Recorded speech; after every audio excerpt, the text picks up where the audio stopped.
बिहार में आखिर ऐसा क्या हो गया जो 1426 करोड़ का निवेश प्रस्ताव जो है वो रद्द हो गया। नमस्कार, आप देख रहे हैं न्यूज फॉर नेशन। आपके साथ मैं हूं राजनंदिनी। बिहार के मुख्यमंत्री नीतीश कुमार जो है राज्यसभा जाने वाले हैं, लेकिन उससे पहले नीतीश कुमार ने बिहार वासियों को बड़ा झटका जो है वो दे दिया है।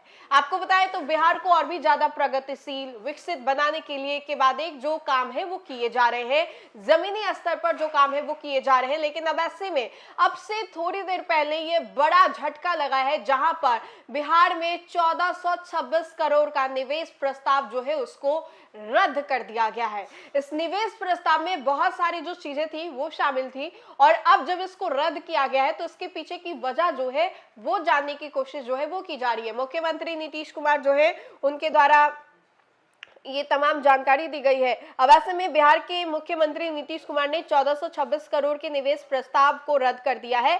उद्योग विभाग ने विभिन्न कारणों से इन प्रस्तावों को स्टेज 1 जो है उसको क्लियरेंस के दौरान ही नामंजूर कर दिया। इसके तहत 48 निवेश प्रस्तावों को लाल झंडी दिखाई गई है। पिछले दिनों राज्य निवेश प्रोत्साहन परिषद की बैठक में गहन मंथन के बाद इन प्रस्तावों को खारिज कर दिया गया है। परिषद ने इन्हें स्वीकृति जो है वो नहीं दी। इनमें खाद्य प्रसंस्करण सेक्टर के साथ साथ मैन्युफैक्चरिंग, हेल्थ केयर, प्लास्टिक और रबर, और साथ ही साथ ऊर्जा, टेक्सटाइल और चर्म उद्योग सेक्टर, लकड़ी सेक्टर से जुड़े कुल 48 प्रस्ताव जो है वो शामिल है। सबसे अधिक प्रस्ताव जो है खाद्य प्रसंस्करण सेक्टर के हैं। इनमें सेक्टर के 27 प्रस्ताव जो है नामंजूर किए गए। इस सारे प्रस्तावों को पहले ही चरण में रद्द कर दिया गया। उद्योग विभाग के अनुसार ये सारे प्रस्ताव सरकार के मापदंड पर खड़े नहीं उतरे, लिहाजा विभिन्न कारणों से इन्हें खारिज कर दिया गया। हालांकि कुछ प्रस्तावों पर निर्धारित मापदंड जो है पूरा नहीं करने के कारण निदेशकों को ये जो खुद ही अपने पैर पर पीछे खींचने की जो वजह है वो बताई जा रही है। इन प्रस्तावों में जो सार्वजनिक 42 प्रस्ताव है वो ऐसे थे जो कि सरकार द्वारा मांगी गई जानकारी नहीं दिए गए थे। बार बार पूछने के बाद भी वो निष्क्रिय पड़े हुए थे।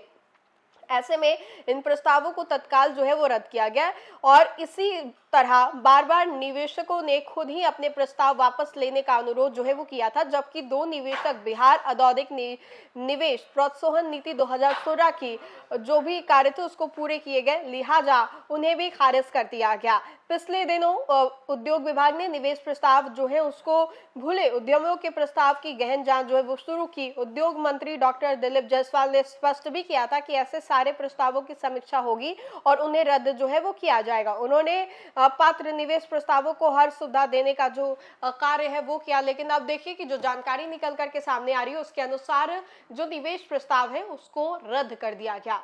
तो क्या कुछ पीछे की वजह थी? बहुत सारी खामियां थी। कई दफा उन लोगों से डेटा जो है वो भी मांगा गया, लेकिन उन लोगों ने कई बार डेटा मांगने के बाद भी डेटा जो है वो सरकार को नहीं सौंपा, जिसके बाद बहुत सारी खामियां निकाली गई, और लिहाजा उसका असर ये हुआ कि इन सभी जो भी प्रस्ताव लाए गए थे उसको रद्द किया गया है। तो फिलहाल के लिए इस खबर में इतना ही। खबरों का सिलसिला लगातार जारी रहेगा। आप देखते रहे न्यूज फॉर नेशन। बहुत बहुत शुक्रिया।